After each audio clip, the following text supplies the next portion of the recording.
नमस्कार. प्रेमाची गोष्ट या मालिकेच्या आजच्या भागामध्ये मी तुम्हा सर्वांचे अगदी मनपूर्वक स्वागत करते. आजच्या भागामध्ये पाहायला मिळतं इंद्राताईंना माशाचा वास येतो आणि म्हणूनच इंद्राताई धावतच किचनजवळ येतात. आता इंद्राताई म्हणतात, मस्त म्हावऱ्याचा वास येतोय. तेवढ्यातच इंद्राताईंना मुक्ता किचनमध्ये दिसते. आता मात्र इंद्राताईंना धक्काच बसतो. इंद्राताई मुक्ताला विचारतात, काय गं, म्हावरा शिजतंय आणि तू काय करतेस इथे? स्वाती कुठे आहे? तर मुक्ता ही इंद्राताईंना म्हणते, स्वातीताई जुईला झोपवत आहेत. तर त्यानंतर मुक्ता ही इंद्राताईंना म्हणते, मम्मी अहो बघा ना कालवण कसं झालं आहे. तर इंद्राताई म्हणतात, अगं स्वातीने बनवलं आहे ना, मग चांगलंच असणार. तिच्या हाताला अगदी माझ्या हाताची चव आहे. अगदी ती माझ्यासारखंच बनवते, त्यामुळे बघायची काहीच गरज नाही.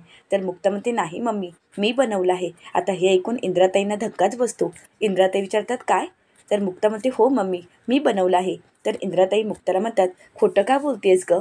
तर मुक्ता म्हणते, नाही मम्मी, खरंच मी बनवलं आहे. त्या मावशी येतात ना मासे घेऊन, तुमची ती मैत्रीण, त्यांना मी म्हणाले की तुम्ही मला मच्छी नीट करून द्या, मी बनवेन, आणि त्यांनी मला नीट करून दिली. तर इंद्राताई विचारतात, मग? तर मुक्ता म्हणते, मग मी मोबाईलमध्ये बघितली रेसिपी आणि तशीच बनवण्याचा प्रयत्न केला आहे, पण बघा ना तुम्ही कशी झाली आहे. तर आता इंद्राताई मुक्ताला विचारतात, पण कोणती मच्छी घेतली आहेस? आता मात्र मुक्ताला कोणती मच्छी ती आठवतही नसते. मुक्ता म्हणते, मम्मी अहो ती. तर त्यानंतर मुक्ता ही मोबाईलमध्ये बघते आणि इंद्राताईंना म्हणते, पॉम्फ्रेट. आता इंद्राताई मुक्ताला म्हणतात, अगं पापलेट का? तर मुक्ता म्हणते की हो. तर इंद्राताई मुक्ताला विचारतात, पापलेट कितीला घेतलं? आता मात्र मुक्ता शांतच होते. तर इंद्राताई मुक्ताला विचारतात, अगं तुला कळालं का? आणि ताजं आहे का पापलेट? तू बघितलं आहेस का ताजं आहे का? आता मात्र मुक्ताला यातलं काहीच कळत नसतं आणि म्हणूनच मुक्ता ही इंद्राताईंना म्हणते, मम्मी मी एवढा अभ्यास नाही केला आहे हो, मी फक्त बनवलं आहे. तुम्ही सांगा ना मला की चांगलं झालं आहे का? तर इंद्राताई म्हणतात, हो चालेल, मी बघते आणि तुला सांगते की चांगलं झालं आहे का. असं म्हणत इंद्राताई मुक्ताने बनवलेल्या कालवणाची चव पाहतात. आता मात्र इंद्राताई खूप खुश होतात. त्यांचा या गोष्टीवर विश्वासच बसत नसतो. इंद्राताई मुक्ताला पुन्हा विचारतात, म्हावरं खरंच तू बनवलं आहेस का? अगं म्हावरं अगदी छान झालं आहे, कालवण खरंच खूप मला आवडलं. असं म्हणत इंद्राताई मुक्ताला आनंदानेच मिठी मारतात आणि म्हणतात, आज माझ्या सुनेचं किती कौतुक करू, माझं मलाच कळत नाही आहे. माझ्या सुनेने म्हावरं बनवलं, म्हावरं. असं म्हणत इंद्राताई मोठमोठ्याने सागरला, लक्कीला, कोमल, स्वाती सगळ्यांना आवाज देऊन बोलून घेतात. आता मुक्ता म्हणू लागते, बाप रे, मम्मी केवढ्या मोठ्याने ओरडतायत. नशीब आई पाचगणीला गेली आहे, तिला जर कळालं असतं तर माझंच कालवण बनवलं असतं. तेवढ्यातच सागर, स्वाती सर्वजण घाबरून बाहेर येतात. सागर विचारतो, अगं मम्मी काय झालं आहे? तर इंद्राताई म्हणतात, अरे बघ तुझ्या बायकोने काय केलं आहे. आता मात्र सागर घाबरतो आणि किचनकडे पाहतो. तर त्यानंतर इंद्राताईंना विचारतो, मम्मी अगं काय झालंय, बोल ना. तर इंद्राताई म्हणतात, म्हावरं बनवलं आहे. अरे तुझ्या बायकोने म्हावरं बनवलं आहे, पापलेटचं कालवण. आता मात्र कोणाचाच विश्वास बसत नसतो. सागर विचारतो, काय यांनी? तर सागरला इंद्राताई म्हणतात की हो, आणि आपल्यासारखं तिखट आणि माझ्यापेक्षाही भारी. तर त्यानंतर सागर आश्चर्यानेच मुक्ताला विचारतो, मुक्ता खरंच? तर मुक्ता म्हणते की हो, सगळ्यांनाच मुक्ताने कालवण बनवलं याचं सरप्राईज वाटत असतं. तर त्यानंतर इंद्राताई म्हणतात, चला चला जेवायला, मला तर भूक लागली आहे, आता तर मी थांबूच शकत नाही. तर इकडे सागरा मुक्ताला म्हणतो, सरप्राईज आणि फिशचं? अहो तुम्हाला फिशचा वासही आवडत नाही ना? मुक्ता म्हणते, परंतु तुम्हाला आवडतो ना, म्हणूनच मी केलं आहे. गेल्या काही दिवसात हे सगळं काही घडून गेलं, परंतु माझ्या माणसाने, ह्या घराने मला सांभाळलं. मग मी विचार केला, माझ्या सासरच्या रीतीभाती, चवी, पदार्थ शिकून घ्यावेत, आणि तुम्ही प्रत्येकजण यातच खुश असताना आणि प्रत्येक वेळी सर्वजण माझ्या पाठीशी खंबीरपणे उभे राहता. मुक्ता ही सागरला म्हणते, सागर आत्ताच बघा ना, माझ्या तोंडाला काळं फासण्यासाठी दारापर्यंत बायका आल्यात, परंतु माझी आई नसताना मम्मी माझी ढाल बनून उभ्या राहिल्यात. अगदी माझ्या आईसारखंच मला पाठीशी घालत होत्या, अगदी माझ्या आईसारखंच मला सांभाळून घेतलं. मग मी विचार केला की माझी फॅमिली जर माझ्यासाठी इतकं काही करत असेल, मग मी त्यांच्यासाठी माशांचा वास तर सहन करू शकतेच ना. आणि म्हणूनच आज सगळ्यांसाठी मी ही फिश करी बनवली आहे. आता मुक्ताचा सागरला खूप अभिमान वाटत असतो. सागर अभिमानानेच मुक्ताकडे पाहत असतो. सगळ्यांनाच मुक्ताचं खूप कौतुक वाटत असतं. सर्वजण मुक्ताचं अगदी तोंड भरून कौतुक करत असतात. तर सागर म्हणतो, खरंच मला तुम्ही जे काही केलं आहे ना, ते खरंच खूप आवडलं. तर मुक्ता खूप खुश असते. तर तेवढ्यातच सई म्हणू लागते, आज तर मी फिश खाणारच आहे, कारण माझ्या मुक्ताईने बनवले आहेत ना. आता मात्र मुक्ताला खूप आनंद होतो. मुक्ता खूप खुश होते आणि म्हणते, हो हो, मी सगळ्यांना देणार आहे, तुम्ही सर्वजण तिथेच बसा, मी तुम्हा सगळ्यांना जेवण वाढणार आहे. असं म्हणत मुक्ता ही सागरला म्हणते, सागर तुम्ही सुद्धा जेवणासाठी चला. तर त्यानंतर सर्वजण जेवणासाठी बसतात. सर्वजण अगदी पोट भरून जेवण करत असतात, कारण मुक्ताने बनवलेलं जेवण सर्वांनाच खूप आवडलेलं असतं. मुक्ताने पहिल्यांदाच आपल्या सासरी फिश करी बनवलेली असते आणि म्हणूनच सर्वजण खूप खुश असतात आणि मुक्ताने पहिल्या प्रयत्नातच यश मिळवलेलं असतं. आता सर्वांचं जेवण झालेलं असतं तर सागरा मुक्ताचे कौतुक करत म्हणतो, कम्माल. तर स्वाती इंद्राताईंना विचारते, मम्मी आता तरी शोभते का तुझी सून? तर इंद्राताई खूप खुश होतात आणि म्हणतात की हो, आता खऱ्या अर्थाने ती माझी सून शोभत आहे. तर कोमल मुक्ताचं कौतुक करत म्हणते, खरंच वहिनी खूप छान झालं होतं, अगं कम्माल झालं होतं. तर लकी म्हणतो, मला तर एवढं आवडलं, मी इतका जेवलो आहे ना, पोट तर भरलं आहे परंतु मन काही भरलं नाही. तर आता मुक्ताला हे सगळं कौतुक पाहून खूप आनंद झालेला असतो. तर आता इंद्राताई मुक्ताला म्हणतात, सागरचे पप्पा बंदरावरून आलेत की सुनबाई त्यांना असंच बनवून घाल, लई खुश होतील गं. अगं आज जर असते तर तुझं खूप कौतुक केलं असतं आणि तुला बक्षीस म्हणून हातात 500 रुपयाची नोट नक्कीच दिली असती. खरंच तुझं तोंड भरून त्यांनी कौतुक केलं असतं. मुक्ता म्हणते की हो, मी नक्कीच त्यांना करून घालेन. तर इकडे सागरा आपल्या पॉकेटमधील पैसे घेतो आणि स्वातीजवळ देतो. आता स्वाती ते पैसे मुक्ताला देण्यासाठी येते. स्वाती मुक्ताला ते पैसे तिच्यावर ओवाळते आणि नंतर तिच्याजवळ देते. तर आता हे पाहून सईच्या मनात प्रश्न पडतो आणि सई विचारू लागते की मुक्ताईला तुम्ही पैसे का दिलेत? तर इंद्राताई म्हणतात, शगुन आहे तो शगुन. अगं तिने चांगलं कालवण बनवलं आणि म्हणूनच बक्षीस म्हणून आम्ही तिला ते पैसे दिले आहेत. तिने खरंच खूप छान कालवण बनवलं होतं आणि हो, मांजरीने बघा किती चाटून फुसून काढलं आहे. तर त्यानंतर इंद्राताई लकीला म्हणतात, लकी आता एक काम कर, खूप मस्त असं गाणं लाव. अरे खूप दिवस झाले आपण नाचलोच नाही आहोत, आज असं छान नाचूया, कारण मी तर खूप खुश आहे. आता लकी हा कोळी गीतं चालू करतो. आता सर्वजण खूप आनंदात असतात आणि आनंद साजरा करण्यासाठी कोळी गीतावर ठेका धरतात. तर आता सागरा मुक्ताचं कौतुक करत म्हणतो, मुक्ता खरंच खूप छान झालं होतं. आता सर्वांच्या तोंडून कौतुक ऐकल्यानंतर मुक्तालाही खूप आनंद झालेला असतो, तिच्या चेहऱ्यावर एक समाधान असतं. तर त्यानंतर लकी या सागरला नाचण्यासाठी घेऊन जातो. आता लकी, सागर, इंद्राताई, स्वाती, कोमल सर्वजण कोळी गीतांवर ठेका धरतात आणि मी हाय कोळी या गाण्यावर नाचत असतात. आता इंद्राताई मुक्ताला घेऊन जातात. आता मुक्ताही त्यांच्यासोबत नाचण्यामध्ये सामील होते. ते पाहून इंद्राताईंना खूप आनंद झालेला असतो. सर्वजण आनंदाने नाचत असतात, आनंद साजरा करत असतात. आता मुक्ताही मनाशीच म्हणू लागते, हे कुटुंब हीच माझी श्रीमंती आहे. जोपर्यंत हे कुटुंब माझ्यासोबत आहे तोपर्यंत मला काळजी नाही, तोपर्यंत मला कुठल्याही गोष्टीला घाबरायची किंवा काळजी करायची गरज नाही. नशीब लागतं असं कुटुंब भेटायला. आता मुक्ताही सागरला म्हणते, सागर ऐका ना, आदित्यला फिश करी खूप आवडते ना, आपण त्याच्यासाठी घेऊन जाऊया का? तर आता सागरा मुक्ताच्या बोलण्याला होकार देतो. तर दुसरीकडे पाहायला मिळतं की ॲडव्होकेट सुळे सावनीला भेटण्यासाठी आलेले असतात आणि ते सावनीजवळ पेपर देतात. आता सावनीही ॲडव्होकेट सुळेंवर विश्वास ठेवते आणि ते पेपर न वाचता त्या पेपरवर सही करत असते. आता सावनी सही करत असते तेव्हा मात्र ॲडव्होकेट सुळेंना आठवतं की त्यांनी हर्षवर्धनसोबत डील केलेलं असतं आणि त्यानुसारच हर्षवर्धनने सांगितलेले पेपरच ॲडव्होकेट सुळे सावनीजवळ घेऊन आलेले असतात आणि सावनीही विश्वास ठेवून त्या पेपरवर सही करते आणि म्हणूनच ॲडव्होकेट सुळेंना आनंद झालेला असतो. आता सावनीही ॲडव्होकेट सुळेंचे आभार मानत म्हणते, सर थँक्यू, तुम्ही माझ्या हक्कासाठी मदत करत आहात, एवढे प्रयत्न करत आहात, त्यासाठी खरंच मी तुमची आभारी आहे आणि मी तुमची फी लवकरच देईन. तर ॲडव्होकेट सुळे म्हणतात की हो. तर सावनी म्हणते, परंतु ही सगळी प्रोसेस होण्यासाठी किती वेळ लागणार आहे?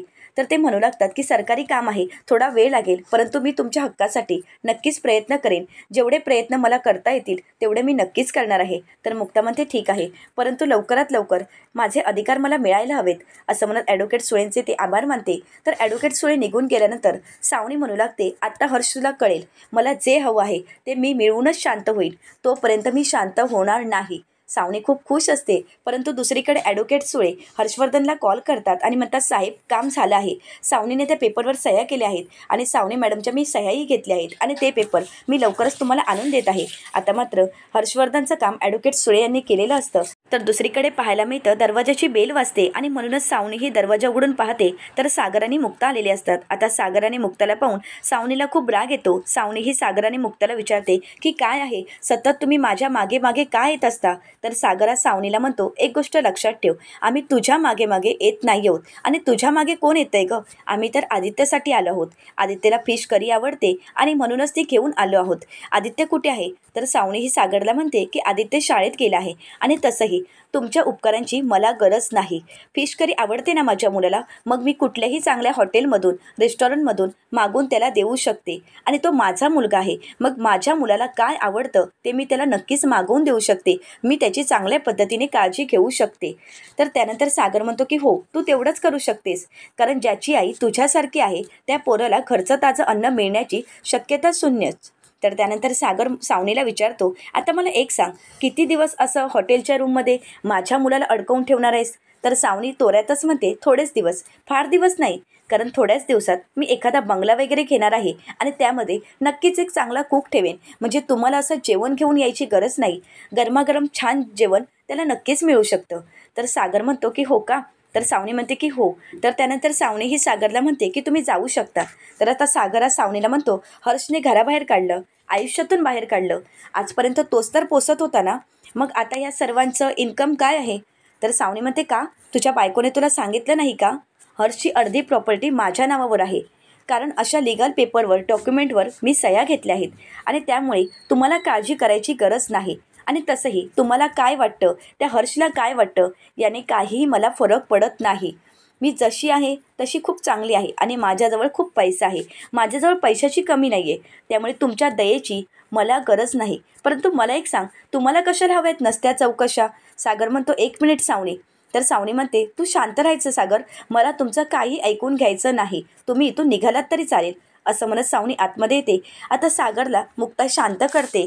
आता मुक्ता ही सावनीची समजूत काढण्यासाठी आतमध्ये येते आणि सावनीला म्हणते, सावनी ऐका ना, मला माहीत आहे की तुम्हाला माझा राग येत आहे, परंतु मी दया वगैरे करण्यासाठी आलेच नाही आहे. मी फक्त फिश करी घेऊन आले आहे, कारण आदित्याला आवडते म्हणून. तर त्यानंतर मुक्ता ही सावनीला विचारते की आदित्याला चांगली झोप लागते आहे ना, शांत झोप लागते आहे ना? आता मात्र सावनी मुक्ताजवळ रागाने पाहत असते. तर मुक्ता म्हणते, तसं नाही, तुम्ही आहातच, परंतु जागा बदलली ना, म्हणून मी विचारलं. तर मुक्ता ही सावनीला विचारते, सावनी, परंतु तुम्ही इथे किती दिवस राहणार आहात? तर सावनी म्हणते, तुला काय करायचं आहे? तर मुक्ता म्हणते, तसं नाही सावनी, परंतु आदित्याला शाळा ही लांबच पडत असणार ना. मी परत एकदा तुम्हाला विचारते की तुम्ही आदित्याला घेऊन घरी परत येता का? तर सावनी ही रागानेच म्हणते, तू आता परत एकदा विचारतेस म्हणून मी परत एकदा तुला सांगते आहे की मी घरी येणार नाही आणि मी आणि आदित्य तुमच्यासोबत कुठेही येणार नाही. आधीच तू माझं लग्न मोडलेस, आता उपकारांची माया दाखवून मला घरी घेऊन जाणार आणि करुणा आणि ममतेची देवी मुक्ता कोळी आम्हाला मदत करायचं नाटक करणार. परंतु तुझं हे नाटक मला नको आहे. मला माहीत आहे तिथे गेल्यावर सुद्धा तू माझा अपमानच करणार आहेस. माझा अपमान कसा होईल? आणि आदित्याला माझ्या विरुद्ध फितवणार, आणि हेच करण्यासाठी तू घेऊन जातेस ना मला. मला माहीत आहे तुमच्या मनात नक्की काय चाललं आहे. हेच सर्व तुमच्या मनात चाललं आहे ना. तर सागर म्हणतो, तेच तेच तेच, कधीतरी आयुष्यात चांगला विचार कर. चांगला विचार डोक्यात तुझ्या येतच नाही आहे का? अगं, हे सगळं काही आम्ही आदित्यसाठी करत आहोत, परंतु तुला नाही. कितीही चांगलं तुझ्याशी वागण्याचा प्रयत्न केला तरी तुला कदर नाही. आता सागरा मुक्ताला म्हणतो, जिथे कदर नाही त्यांच्या तोंडी लागायची गरज नाही, आणि तुम्ही कशाला तोंडी लागताय? असं म्हणत सागर मुक्ताचा हात पकडतो आणि रागानेच मुक्ताला तिथून घेऊन येतो. तर दुसरीकडे इंद्राताई मुक्ताचं कौतुक करत स्वातीला म्हणतात, कमाल झाली ना त्या कढीपत्त्याच्या काडीची. मला वाटलंही नव्हतं की कधी ती म्हावऱ्याला हात लावेल, परंतु आज खरंच खूप मस्त झालं. तर स्वाती म्हणते, हो ना, सर्वांनीच कौतुक केलं आणि आदित्याला आवडलं असेल ना. एवढ्यातच तिथे मुक्ता आणि सागर येतात. मुक्ता आणि सागर शांतच असतात. तर स्वाती विचारते, काय झालं? आदित्याला आवडलं ना? परंतु सागर आणि मुक्ता काहीच बोलत नाहीत. तर इंद्राताई विचारतात, काय झालं? तुमची तोंडं का पडली आहेत? तर सागर म्हणतो की नेहमीचंच. तर आता इंद्राताई म्हणतात की हिने कालवण बनवलं म्हणून आदित्यने खाण्यासाठी नकार दिला असेल ना. तर सागर म्हणतो, नाही नाही, आदित्य नव्हता, आदित्य शाळेत गेला होता. तर आता इंद्राताई म्हणतात, सावनी, म्हणजे सावनी घरी होती. आता मात्र इंद्राताईंच्या सगळं काही लक्षात येतं. आता इंद्राताई सागर आणि मुक्ताला म्हणतात, मी तुम्हाला कित्येक वेळा सांगितलं आहे, परंतु नाही, मलाही कळत नाही तुम्ही अपमान करून घेण्यासाठी त्या सावनीच्या समोर का प्रत्येक वेळी जात असता. एक गोष्ट लक्षात ठेवा, एक वेळ कडलीतील काटे कमी होतील, परंतु सावनी कधीही सुधारणार नाही. तर मुक्ताही इंद्राताईंना म्हणते, परंतु मम्मी, आम्ही सावनीसाठी जातच नाही आहोत, आपल्या आदित्यसाठी. तर इंद्राताई म्हणतात, त्याची काळजी तुम्ही करू नका. त्याच्या जे काही नशिबात आहे तेच त्याला मिळणार आहे, त्यामुळे तुम्ही त्याची काळजी करू नका. परंतु एक गोष्ट मात्र नक्की, सावनीला तिच्या कर्माची फळं याच जन्मी मिळणार आहेत, याच जन्मी तिला भोगावी लागणार आहेत. सागरलाही सावनीचा खूप राग येत असतो. तर आता सागर आणि मुक्ता रूममध्ये निघून जातात. तर स्वाती इंद्राताईंना शांत करते. तर दुसरीकडे पाहायला मिळतं, सावनी ड्रिंक करत असते. तेवढ्यातच हॉटेलचा वेटर सावनीसमोर बिल घेऊन आलेला असतो आणि म्हणू लागतो, मॅम पेमेंट. तर सावनी म्हणते की मी नंतर देईन. तर ते म्हणू लागतात, नाही मॅम, आत्तापर्यंतचं बिल आणलं आहे.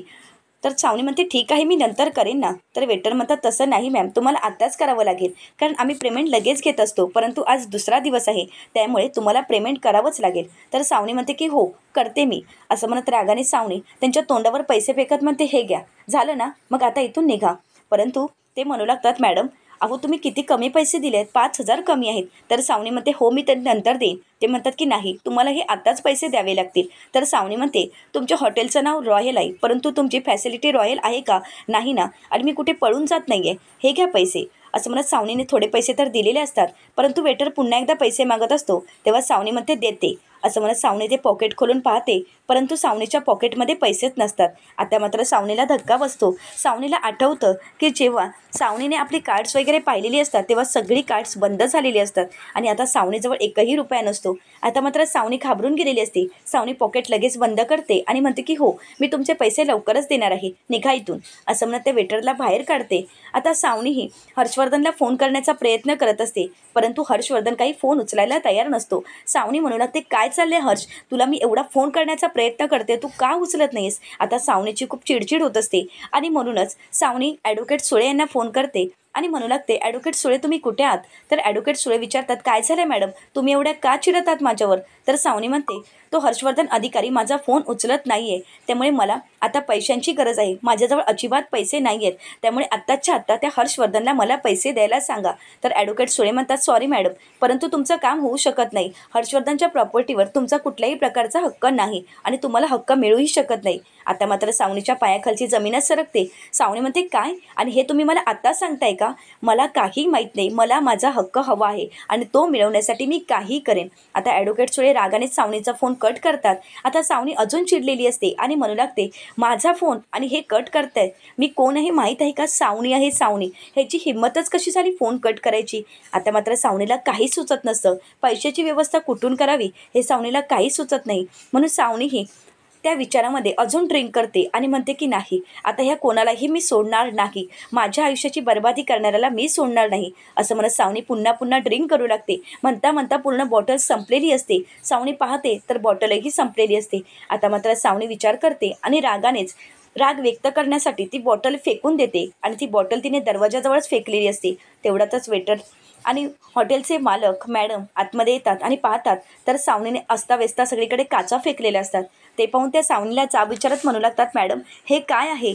तर आता सावनी म्हणते, काय झालं. तर ते मॅडम म्हणू लागतात, मॅडम अहो तुम्ही हे काय करताय, कालपासून आजूबाजूच्या रूमच्या कंप्लेंट येत आहेत, त्यामुळे प्लीज तुम्ही पेमेंट करा, नाहीतर आत्ताच्या आता ही रूम सोडा. तर सावनी म्हणते, मी सांगितलं आहे ना, मी पेमेंट करणार, मी कुठेही पळून जाणार नाही.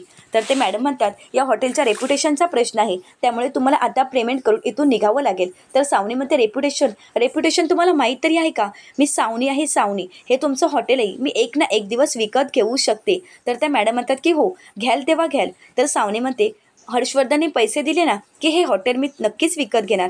आता मात्र त्या मॅडमना राग येतो. आता मॅडम सावनीचा हात पकडतात आणि सावनीला हॉटेलच्या बाहेर फेकून देतात. आता सावनीसोबत सावनीचं सामानही बाहेर फेकलेलं असतं. आता ते पाहून सावनीची उतरलेली असते. सावनी मात्र भानावर येते आणि ती घाम फुटतो तिला. ती आता रस्त्यावर आलेली असते आणि सावनीला धक्का बसतो. सावनी खूप रडू लागते. पुढील भागामध्ये आपल्याला पाहायला मिळतं, मुक्ता ही सागरचा मोबाईल पाहते तर सागरच्या मोबाईलवर आदित्यचे 2 मिस कॉल असतात. आता मात्र मुक्ता घाबरून जाते आणि आदित्यला फोन करते. तर इकडे आदित्यही घाबरून गेलेला असतो आणि म्हणू लागतो, पप्पा लवकर या, मला तुमची मदत हवी आहे. पप्पा बघा ना मम्मा कशी करत आहे, मी तुम्हाला लोकेशन सेंड करतो, पप्पा तुम्ही लगेच या. आता मुक्ता त्या लोकेशनवर पोहोचलेली असते. आता मात्र ते पाहून मुक्ताला धक्काच बसतो. मुक्ता ही आदित्यला सावरते आणि त्यानंतर सावनीला आधार देत असते. तर मुक्ता ही आदित्यला म्हणते, आदित्य बाळा मला मदत कर ना मम्माला घरी घेऊन जाण्यासाठी. तर आदित्य विचारतो, परंतु आम्ही कुठे जाणार आहोत. तर मुक्ता म्हणते, घरी. की आदित्य म्हणू लागतो, परंतु मम्मा म्हणत होती की आम्हाला एकही घर नाही. तर मुक्ता म्हणते, आदित्य तुला घरही आहे आणि तुझं कुटुंबही आहे, त्यामुळे आपण घरी जाणार आहोत. आता सावनी आणि आदित्यला मुक्ता घरी घेऊन येईल का आणि घरातील सर्वजण त्या दोघांचा स्वीकार करतील का हे पाहण्यासाठी चॅनलला नक्की सबस्क्राईब करा. धन्यवाद.